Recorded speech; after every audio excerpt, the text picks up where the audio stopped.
Bismillahirrahmanirrahim. Assalamualaikum warahmatullahi wabarakatuh.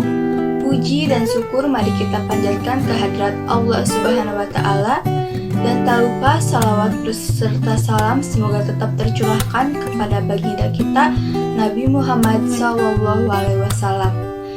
Yang saya hormati Ibu Paringsih SEMM selaku dosen pengampu mata kuliah Asas Manajemen, dan yang saya hormati teman-teman semua. Baiklah, perkenalkan, nama saya Alia Nurfazia selaku moderator yang akan membantu jalannya presentasi dari kelompok 7 yang berjudul Fungsi Pengisian Jabatan.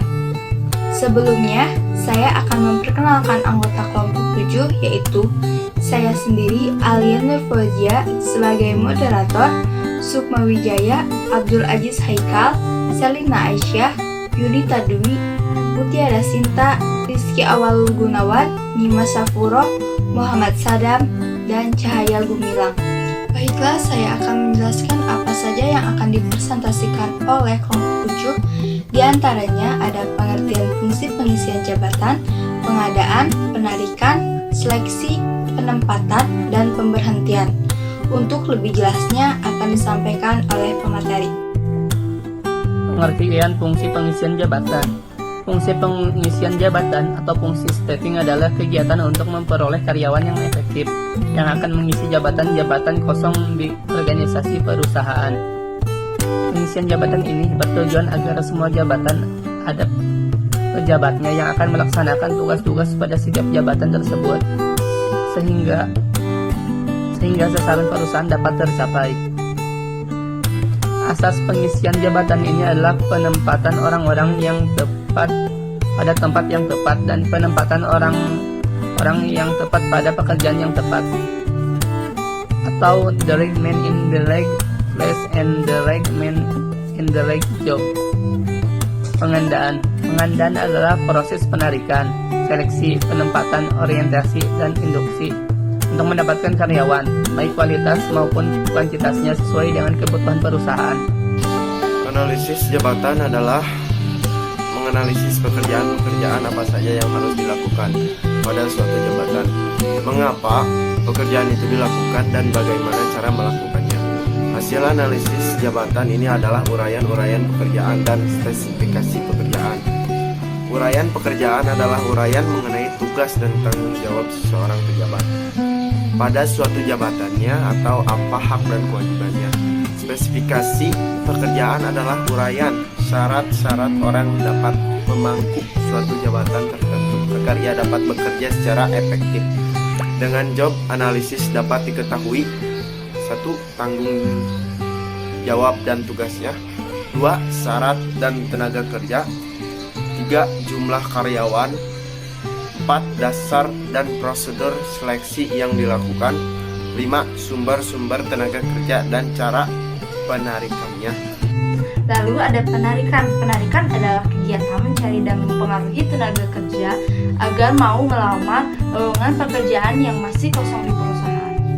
Sumber karyawan. Sumber karyawan itu sumber daya manusia sama dengan sumber tenaga kerja, dikenal atas sumber internal dan sumber eksternal. Lalu, penarikan ini ada sumber internal dan eksternal. Sumber internal adalah karyawan yang akan mengisi lowongan jabatan yang lowong, ditarik dari karyawan yang telah ada dalam perusahaan. Penarikan dilakukan dengan cara mutasi atau transfer, baik sifatnya vertikal atau promosi demosi maupun horizontal atau rotasi. Demosi yaitu mutasi dengan cara penurunan pangkat atau jabatan seseorang karyawan.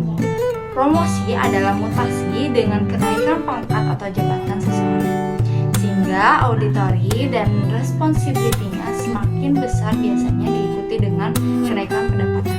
Adapun dasar-dasar promosi yaitu 1. Senioritas, yaitu promosi yang didasarkan pada lamanya pengalaman kerja seseorang karyawan. 2. Ability atau kecakapan, yaitu promosi yang didasarkan atas kecakapan seseorang yang kecakapannya lebih baik mendapat prioritas pertama untuk dipromosikan. Ketiga, ada kombinasi senioritas dan ability, adalah promosi yang dilakukan berdasarkan lamanya masa kerja dan tingkat pendidikan formal melalui ujian kenaikan golongan. Adapun mutasi horizontal atau rotasi adalah pemindahan seseorang karyawan dari suatu jabatan ke jabatan lainnya, tetapi pangkatnya tetap, hanya pekerjaannya yang berbeda. 2. Sumber eksternal. Untuk mengisi lowongan jabatan yang kosong, ditarik orang-orang dari luar perusahaan, yaitu ada lembaga pendidikan, kantor penempatan tenaga kerja, pusat tenaga kerja, dan yang terakhir nepotisme atau kawan-kawan karyawan. Seleksi adalah suatu kegiatan pemilihan dan penentuan pelamar yang diterima atau yang ditolak untuk menjadi karyawan perusahaan itu. Dasar seleksi adalah job specification dari perusahaan bersangkutan. Metode seleksi ada dua, yaitu metode non-ilmiah dan metode ilmiah. Metode non-ilmiah adalah seleksi yang dilaksanakan tidak didasarkan kepada kriteria, standar, atau spesifikasi kebutuhan nyata pekerjaan atau jabatan, tetapi hanya didasarkan kepada perkiraan dan pengalaman saja. Sedangkan metode ilmiah adalah seleksi yang didasarkan kepada ilmu pengetahuan dan kebutuhan nyata jabatan yang akan diisi, serta berpedoman kepada kriteria, spesifikasi, dan standar-standar tertentu. Tidak lulus pada suatu testing, maka ia tidak boleh mengikuti testing berikutnya, dan pelamar tersebut dinyatakan gugur. 2. Compensatory approach. Sistem seleksi yang dilakukan di mana peserta mengikuti seluruh testing, kemudian dihitung nilai rata-rata hasil tesnya apakah mencapai standar atau tidak. Tingkat-tingkat seleksi. 1. Seleksi tingkat pertama adalah seleksi yang dilakukan menurut prosedur yang telah ditetapkan perusahaan bersangkutan, dan jika lulus maka pelamar dinyatakan diterima dengan status karyawan, percobaan atau calon pegawai. 2. Seleksi tingkat kedua adalah seleksi yang dilakukan selama masa percobaan dengan cara mengamati dan menilai mental, perilaku, kedisiplinan, dan kemampuan nyata calon karyawan dalam menyelesaikan tugas-tugasnya. 3. Seleksi tingkat ketiga adalah seleksi dengan mengikuti prajabatan atau pelatihan. Jika lulus maka calon karyawan diangkat menjadi karyawan tetap. Penempatan adalah kegiatan untuk menempatkan orang-orang yang telah lulus seleksi pada jabatan tertentu sesuai dengan uraian pekerjaan dan klasifikasi pekerjaan. Dalam penempatan karyawan baru ini dilakukan orientasi dan induksi. Orientasi artinya memberitahukan kepada karyawan baru tentang hak dan kewajibannya, tugas dan tanggung jawabnya, peraturan-peraturan perusahaan, sejarah dan struktur organisasi, serta memperkenalkannya kepada para karyawan lama. Induksi adalah kegiatan memengaruhi tingkah laku karyawan baru yang telah ditempatkan agar ia menaati peraturan perusahaan dan norma-norma sosial yang berlaku.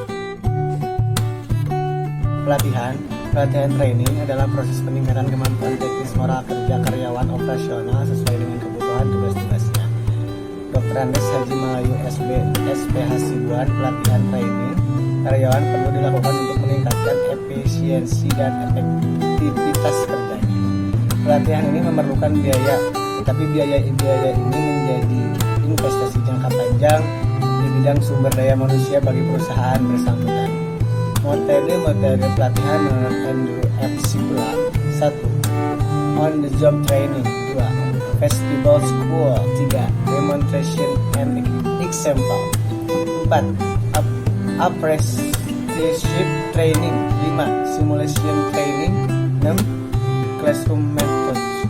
Pemberhentian separation adalah putusnya suatu hubungan kerja seorang karyawan dengan suatu perusahaan. Pemberhentian PHK ini disebabkan oleh keinginan perusahaan, keinginan karyawan, kontrak kerja habis, peraturan perburuan, pensiun, dan meninggal dunia.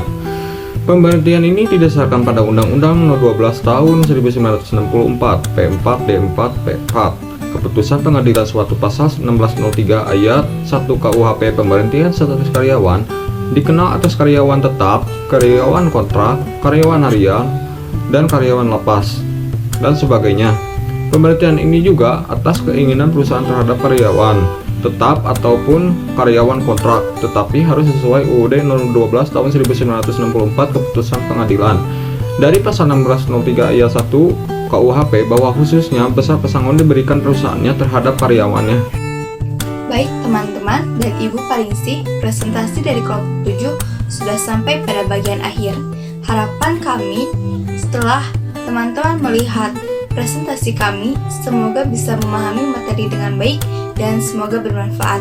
Saya juga mengucapkan terima kasih kepada teman-teman yang telah menyimak dan mendengarkan. Sekian dari kelompok kami.